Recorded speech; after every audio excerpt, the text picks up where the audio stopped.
దేవతల ప్రార్థన మేరకు క్రమంగా లింగమంతా క్లుప్త రూపం ధరించి ఒక దివ్యమైన జ్యోతిస్వరూపంగా నిలబడిపోయిన చోటు భూమి యందు పవిత్ర భారతదేశం నందు అరుణాచలం అనే చోట నిలబడింది. ఇది పరమేశ్వరుడు తనను తాను వ్యక్తపరుచుకున్న అద్భుతమైనటువంటి అగ్నిలింగ స్వరూపము. అగ్ని యొక్క వర్ణము అరుణం, అరుణకాంతులు. అది నిశ్చలంగా స్థిరంగా ఉంది గనక అచలం. అరుణం, అచలం, అరుణాచలం అనే పేరుతో ప్రసిద్ధి చెందింది. అక్కడ 3 రూపాలతో స్వామి నెలకొని ఉన్నాడు. ఒకటి లింగ రూపం, రెండవది పర్వత రూపం, మూడవది గురుస్వరూపం.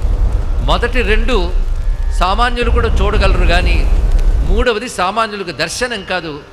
ఆ గురుస్వరూపంగా కూడా ఆ పర్వతమనందే స్వామి ఉంటాడు. ఇది అరుణాచలము.